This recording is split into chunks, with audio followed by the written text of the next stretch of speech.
dallada horumarinta bariga awdal ayaa maanta waxay dhagax dhigtay 5 xarumo caafimaad oo laga hirgelinayo deegaanada kala dharaar waxara doodweyne cadmadoomi waxara warisley caray hoos yimaada degmada dil ee gobolka awdal mas'uuliyiinta dallada horumarinta bariga awdal ee qolqol joogta ayaa si rasmiya xarumahaasi caafimaad maanta u dhagax dhigay iyagoo dadweynaha deegaanadaasina si weyn ugu farxinaysa markaan ay sheegeen inay baahi weyn u qabeen waxaana bulshada deegaanadaasi ay si weyn mahadcelin ballaaran u direen qurba joogta hawshaasi soo fulisay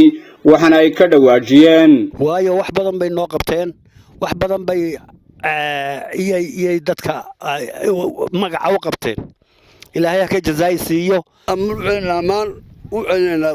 qurba joogta muxuu hadii ilaahay laga helo tolkood inay wax u taraan oo baahayaha ay magaranaysaa aan qabsan karin iyagu u qabtaan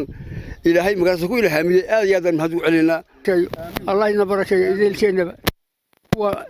taabka soo galay ee garashadeedana ilaahay siiyay gurigeedana ilaahay siiyay Allah ina barakeeyo rugtan caafimaad ee kala sameeyay hadii la yiraahdo wixii aan ku darsan karnaa ku jaasuurka iyo wax baan bixin doonaa hadii la yiraahdo kulli gacan baan ka geysan doonaa hadii la yiraahdo qaybtayada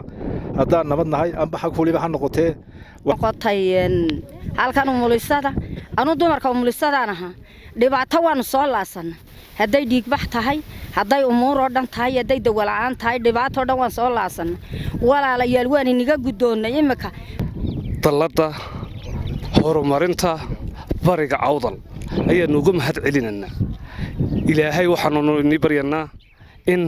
ilaahay nigu bedelo intaad soo bixiseen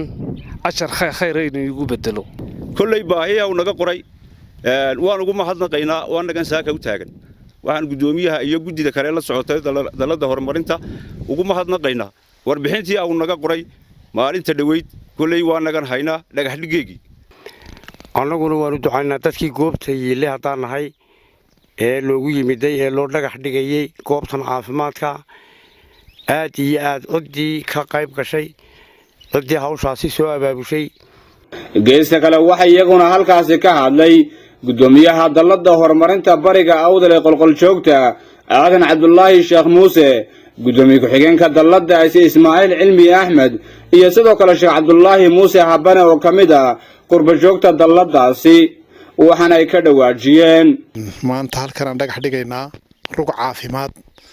oo looga fulin doono duudweyne si loo daboolo baahiyaha asaasiga ee dhinaca caafimaadka rugtaasi waxay wax ka tari doontaa baahida weyn ee ka jirta deegaanka oo waxyaalaha gargaarka degdega si loogu qabto dadka si inta ay meel gaarayaan loogu adeego runtii waxaan isleenahay baahida jirtay inay wax weyn ka tari doonto ayaan rajaynaynaa waxa kale oo iminka halkani ay noqonaysaa meeshii ugu dambeysay ee aan maanta safarkeenii kusoo gabagabaynaynay sidii aynu hore u soo sheegnay waxaan 5 meelood bay ahayd maanta qorshooyina soo dhagax dhigno alxamdulillaah ilaahay subxaanahu wa tacaala mahadii weeyay waa ilaahay uu noo suurtageliyay inaan soo wada marno 5 meeloodba dharaar waxar baan ku soo horeynay oo soo dhagax dhignay caraarey baa ku xigtay waxara waalisley baa ku xigtay cadmadooni baa ku xigtay halkana waa halkii ugu dambeysay 5 meelood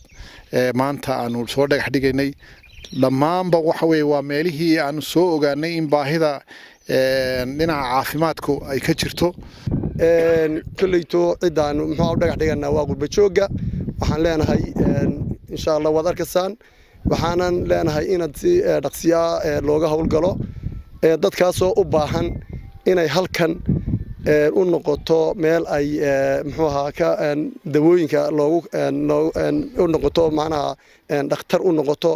intay dhakhtarka weyn la gaariyo inay dhakhtar u noqoto taasoo ay dadku baahi aad u qabeen oo baahi weyn ay u qabeen oo maanta hadii ay halka qof xanuunsado ummadda inta legalka joogta loo doonan jiray xabadda kiniina Axmed Jaminta meel fog loo doonan jiray ayaan doonaynaa inaan maanta halkan ugu qabanno in ay muxuu ahaa u noqoto dad baa mushaharadoodii iska jaray oo dadkooda u huray oo isku dayay inay wax u qabtaan dadkoodii taageer u baahan yihiin inaa idinku taageertaan oo haddii wixii la idin sameeyo xafidataan oo ilaashataan oo ka qayb qaadataan sida gudoomiyuhu hadda idin sheegayo dhismahana ka qayb qaadataan